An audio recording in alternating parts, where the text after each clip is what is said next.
بسم اللہ الرحمن الرحیم۔ ایران کے بادشاہ نے اپنے بیٹے کو پڑھانے کے لیے ایک استاد صاحب کا بندوبست کیا۔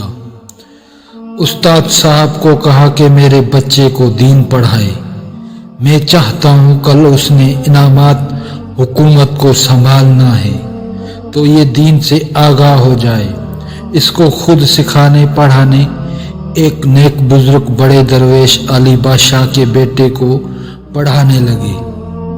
اسباب مکمل ہو گئے، قرآن مجید پڑھایا، احادیث طیبہ کا درس دیا، اصول فقہ سے روشناس کرایا۔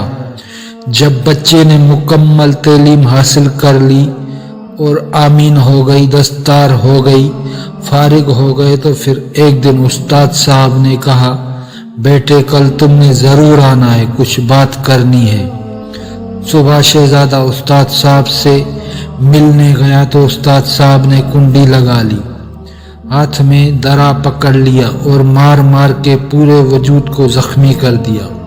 کوئی غلطی نہیں کی تھی، کوئی بات نہیں تھی، بلا وجہ بچے کو مارا۔ بچہ بادشاہ سلامت کے پاس آیا اور کہا کہ ابا جی سمجھ نہیں آئی لیکن استاد نے بڑا مارا ہے۔ بادشاہ سیانے تھے، سمجھدار تھے، کہنے لگے بیٹا استاد باپ ہوتا ہے، وہ زیادتی نہیں کرتا، کوئی بات ہوگی میں تیرے استاد کو کٹہرے میں نہیں بلاؤں گا۔ بچے نے والدہ سے بات کی تو اماں کہنے لگی، بیٹا میں تیرے باپ سے کیسے بات کروں، ڈر آتا ہے۔ وقت گزر گیا، 22 سال بیت گئے، بادشاہ کا انتقال ہو گیا۔ شہزادہ تخت پہ بیٹھا، پہلا حکم یہ دیا کہ میرے استاد کو بلاؤ۔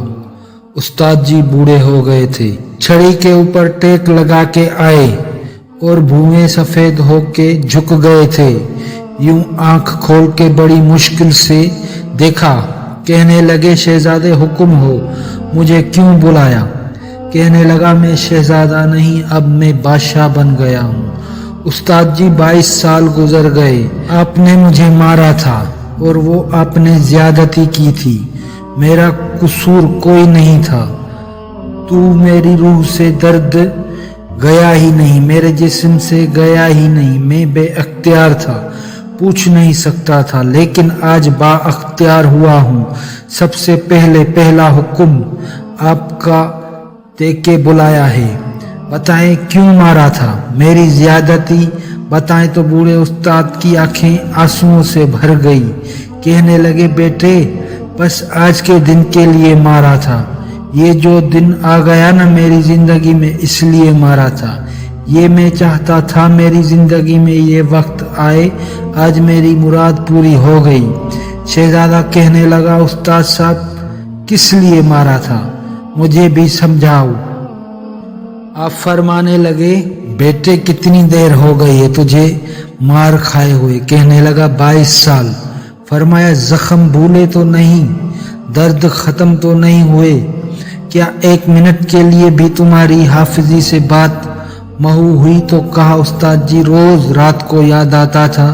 استاد کہنے لگے تو بے اختیار تھا، پوچھ نہیں سکتا تھا، 22 سال تجھے یاد رہا، مجھے پتا تھا تو ایک دن حکمران بنے گا، میں نے تجھے اس لیے مارا تھا کہ بیٹے یاد رکھنا، کسی پہ ظلم نہ کرنا۔ اگر تجھے 22 سال تک یاد رہا تو جس پر تو ظلم کرے گا اسے بھی قیامت تک یاد رہے گا، اور یہ یاد رکھنا تو آج با اختیار ہوا ہے تو تو نے مجھے بلا لیا ہے، قیامت کے دن غریب با اختیار ہو جائیں گے، مظلوم با اختیار ہو جائیں گے، رب کریم کی بارگاہ کے اندر ان کا اختیار ہوگا، اللہ تعالیٰ کے حکمرانی ہوگی۔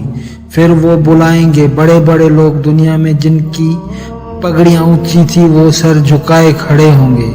دنیا میں جو ڈکٹیٹر بنتے تھے ان کی پشتیں لال ہوں گی، ان کو غدار لکھا جائے گا، قیامت تک نہیں بھولے گا۔ ظلم کرنا تو سوچ سمجھ کے کرنا، اتنا کرنا جتنا تم سہ سکتے ہو، اتنی زیادتی کرنا جتنی قیامت میں تم برداشت کر سکتے ہو۔ میرے نبی صلی اللہ علیہ وآلہ وسلم نے فرمایا ظلم سے بچو، یہ قیامت کے اندھیروں میں سے ایک اندھیرا ہوگا۔ زندگی میں زیادتی نہ کریں، اگر تھوڑی دیر کے لیے کوئی چیز برداشت کر جائیں گے تو وہ فائدہ دے جائے گی، کچھ دیر کے لیے اگر سہ جائے گی تو نفع مل جائے گا۔ سہنے کی کوشش کریں لیکن زیادتی نہ کریں۔ سبحان اللہ۔